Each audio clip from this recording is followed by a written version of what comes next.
Bonjour et bienvenue à Plus de Millage. Une vidéo assez différente aujourd'hui. Comme vous pouvez le voir, on est dans un garage, puis devant vous, vous avez un Mazda CX-5 2016. Qu'est-ce que je veux vous montrer aujourd'hui? Ça, c'est le véhicule de quelqu'un, d'un membre de ma famille.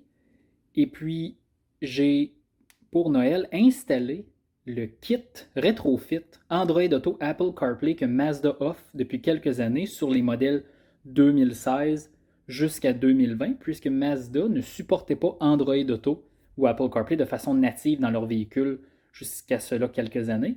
Alors, je l'ai installé et je dois vous montrer le résultat final et qu'est-ce que j'en pense. Alors, on va aller s'asseoir à l'intérieur du véhicule et je vais vous montrer tout ça.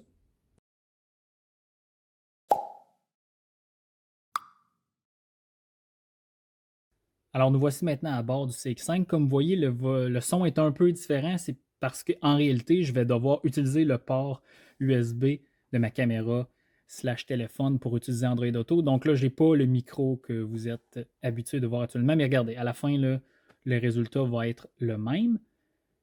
Donc, première chose, ceci n'est pas un guide d'installation puisqu'il y en a beaucoup sur Internet. Ils sont beaucoup plus détaillés que ce que moi, je vais être capable de faire. Je ne suis pas un très, très bon professeur. Et puis, à la fin, c'est quelque chose qui est peut-être assez compliqué pour certaines personnes. Mazda l'offre en service d'installation. Puis, il y a beaucoup de mises à jour à faire sur votre véhicule s'il n'a jamais été mis à jour par le concessionnaire. Donc, c'est pas quelque chose que je dirais qui est pour les débutants. Donc, moi, je suis prêt à prendre les risques. La voiture n'est plus sur garantie. J'étais prêt à le faire. C'est correct. Mais si vous voulez installer ce dispositif-là sur votre Mazda, le concessionnaire offre le service, il n'y a aucun problème.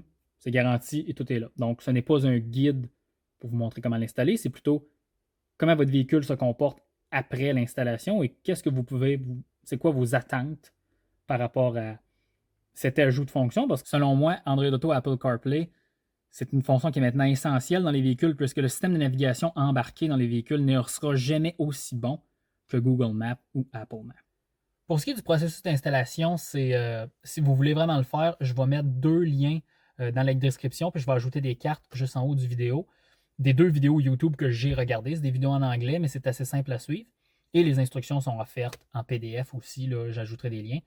Rapidement, qu'est-ce qu'il faut faire? Là, puis je vais mettre des photos ici de ce qui se passe. Premièrement, il faut mettre le système d'exploitation du véhicule à jour. Ça, c'est complètement une étape différente. Si votre véhicule est à jour, vous n'avez pas besoin de faire ça. Vous pouvez procéder directement. Ensuite, qu'est-ce qu'il faut faire? Ben, il faut enlever un peu de trim. Il faut enlever directement la radio du véhicule, l'écran tactile, le head unit, comme on dit en anglais, ou le système principal. Il faut passer un fil qu'on a préalablement préparé en ajoutant de la mousse dessus pour éviter de faire des sonnettes. Là. Ça, c'est une très belle touche de Mazda d'avoir ajouté cette petite mousse autocollante-là.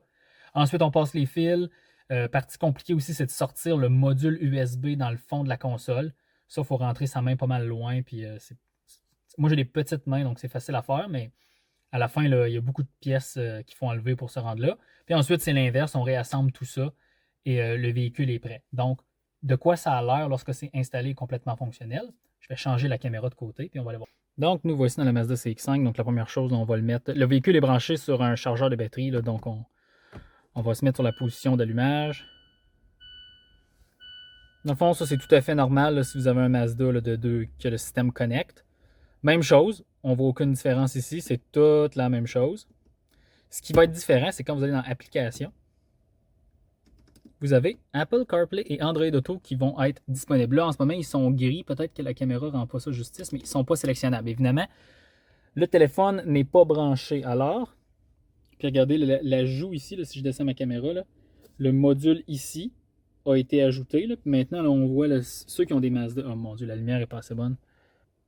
Si j'allume ma lumière ici, vous voyez là, maintenant le module, là, il y a un logo d'un petit téléphone. Ça veut dire qu'on a le module qui supporte Android Auto Apple CarPlay.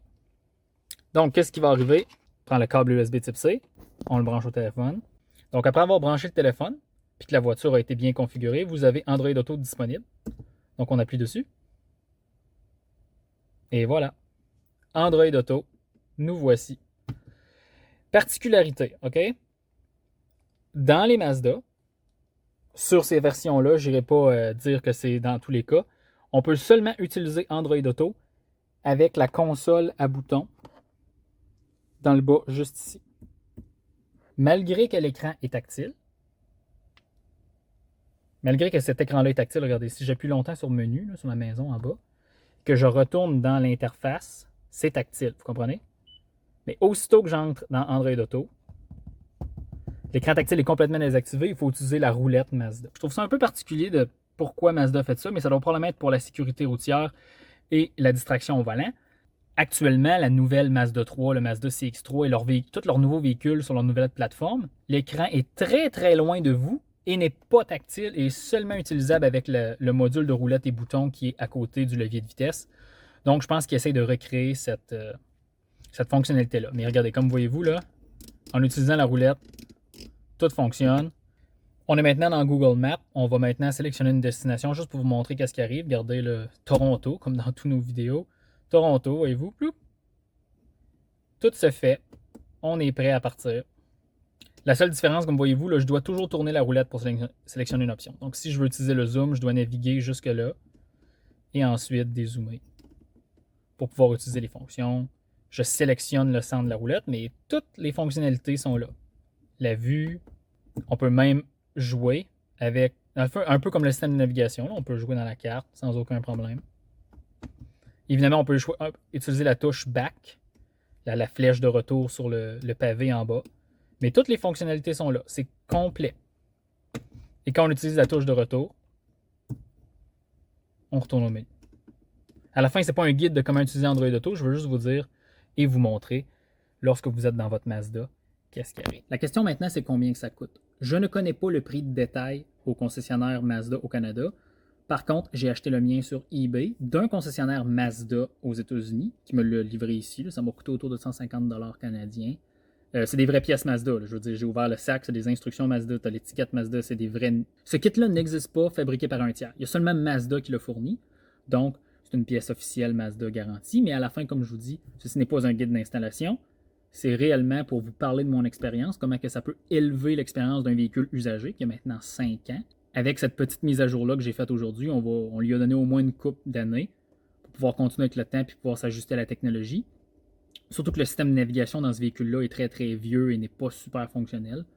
Donc moi je suis quand même content. Probablement que la personne à qui j'ai fait ça aussi va être très très contente. Écoutez, je vais vous mettre tous les liens dans la description du vidéo. Encore une fois, le concessionnaire Mazda au Québec va se faire un plaisir de vous installer ça si vous n'êtes pas à l'aise de le faire. Et sur Internet, dans les liens que je vous ai, il y a plein d'instructions pour le faire vous-même.